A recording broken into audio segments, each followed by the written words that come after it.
আসসালামু আলাইকুম। Cookings by beauty চ্যানেলে সবাইকে স্বাগতম জানাই। আজ আমি হাজির হয়ে গেলাম আরও একটি নতুন রেসিপি নিয়ে। ময়দা ও নারকেল দিয়ে তৈরি দারুণ মজার একটি পিঠার রেসিপি আপনাদের সাথে শেয়ার করিব। খুব কম সময়ে এই পিঠাগুলো বানানো যায়। আশা করি রেসিপিটি ভালো লাগবে। তাহলে ভিডিওতে একটি লাইক দিয়ে চ্যানেলটি সাবস্ক্রাইব করে নেবেন, কারণ আপনাদের লাইক এবং কমেন্ট আমাকে অনেক উৎসাহ দেয়।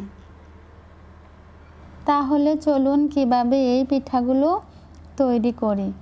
এর জন্য প্রথমে চুলায় একটি প্যান বসিয়ে এর মধ্যে দিয়ে দিচ্ছি 2 কাপ পরিমাণ পানি। পানি হালকা গরম হয়ে আসলে এর মধ্যে দিয়ে দিচ্ছি পরিমাণ মতো লবণ, দিয়ে দিচ্ছি 1/2 কাপ পরিমাণ কোরানো নারকেল। এখন নারকেলগুলোকে পানির সাথে ভালোভাবে মিশিয়ে দিয়ে অপেক্ষা করিব পানিটা ফুটে ওঠা পর্যন্ত। এখন পানি ভালোভাবে ফুটে এসেছে। আমি দিয়ে দেব পানির পরিমাণ বুঝে পরিমাণ মতো ময়দা। এখন 1 মিনিটের জন্য আমি ঢাকনা দিয়ে ঢেকে দেব। 1 মিনিট পর আমি ঢাকনাটা নামিয়ে নিয়েছি। এখন একটি কাঠির সাহায্যে ময়দাগুলোকে ভালোভাবে মিশিয়ে একটি ডো তৈরি করে নেব। আমরা যে রুটি তৈরি করি ঠিক সেরকম একটি ডো বানিয়ে নেব। এখন ময়দাগুলো ভালোভাবে মেশানো হয়ে গেছে। আমি এখন এগুলোকে চুলা থেকে নামিয়ে নিয়েছি। এখন গরম অবস্থায় থাকতে এগুলোকে ভালোভাবে মথে একটি ডো তৈরি করে নেব। এখন ডোটা তৈরি হয়ে গেছে। এখন আমি পিঠাগুলো বানিয়ে নেব। এজন্য পরিমাণ মতো ডো নিয়ে এভাবে গোল করে 2 হাতের তালুর সাহায্যে ঘুরিয়ে একটি বল বানিয়ে তার মাঝ বরাবর এভাবে চাপ দিয়ে পিঠাগুলো বানিয়ে নেব। এখন একটি টুথস্টিকের সাহায্যে আমি আমার পছন্দ মতো শেপ দিয়ে পিঠাগুলো বানিয়ে নেব। তবে এই পিঠাগুলো সাজের সাহায্যে পছন্দের যে কোনো শেপ দিয়ে বানিয়ে নেওয়া যাবে।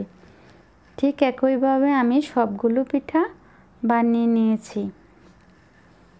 এখন আমার সবগুলো পিঠা বানানো হয়ে গেছে। এখন চুলায় একটি প্যান বসিয়ে এর মধ্যে দিয়ে দিচ্ছি 1 লিটার পরিমাণ লিকুইড দুধ। এখন দুধটাকে একটু সময় নিয়ে জাল করে নেব।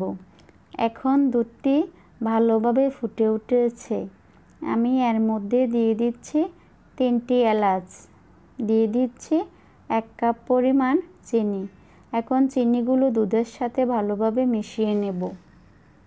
চিনিগুলোকে দুধের সাথে ভালোভাবে মিশানো হয়ে গেলে যখন দেখব দুধ হালকা ঘন হয়ে এসেছে, এ পর্যায়ে চুলা থেকে নামিয়ে নেব। এখন পিঠাগুলো ভাজার জন্য আমি চুলায় একটি প্যান বসিয়ে এর মধ্যে পর্যাপ্ত তেল দিয়ে হালকা গরম করে নিয়েছি। এখন আমি একে একে করে কিছু পিঠা তেলের মধ্যে দিয়ে দিচ্ছি। এই পিঠাগুলো একটু সময় নিয়ে মিডিয়াম হিটে ভাজতে হবে। পিঠাগুলো যখন তেল থেকে উপরে ভেসে আসবে তখন পিঠাগুলোকে উল্টিয়ে দিতে হবে। ঠিক একইভাবে 2টি সাইড ব্রাউন কালার করে ভেজে নিতে হবে। পিঠার 2টি সাইড এভাবে উল্টিয়ে ভাজার ফলে যখন দেখব যে 2টি সাইড সুন্দরভাবে হয়ে গেছে, এ পর্যায়ে আমি তেল ঝরিয়ে নামিয়ে নেব। আমি একইভাবে সবগুলো পিঠা তেলের মধ্যে ভেজে নেব। এখন আমি সবগুলো পিঠা তেলের মধ্যে ভেজে নিয়েছি। এখন এই পিঠাগুলোকে হালকা গরম অবস্থায় আমি দুধের মধ্যে ভিজিয়ে দেব। এখন আমি সবগুলো পিঠা একে একে করে দুধের মধ্যে দিয়ে দিচ্ছি।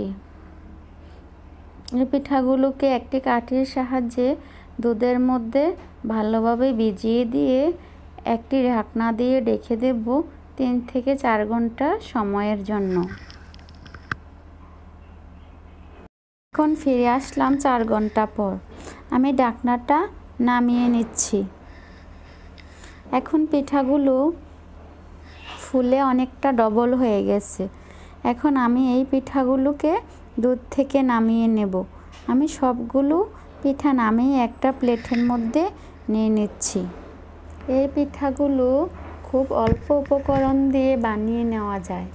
এখন আমি একটি পিঠা কেটে দেখিয়ে দিচ্ছি পিঠাটা কতটা সুন্দর হয়েছে।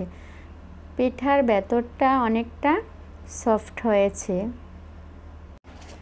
শীতকালে এই দুধে ভিজানো পিঠাগুলো খেতে খুব ভালো লাগে। তৈরি হয়ে গেল আমার পিঠার রেসিপিটি। আমার আজকের এই পিঠার রেসিপিটি যদি আপনাদের ভালো লাগে তাহলে অবশ্যই একটি লাইক দিবেন। তাহলে আজকে এখানে বিদায় নিলাম। আল্লাহ হাফেজ। ভালো থাকেন সবাই। আসসালামু আলাইকুম।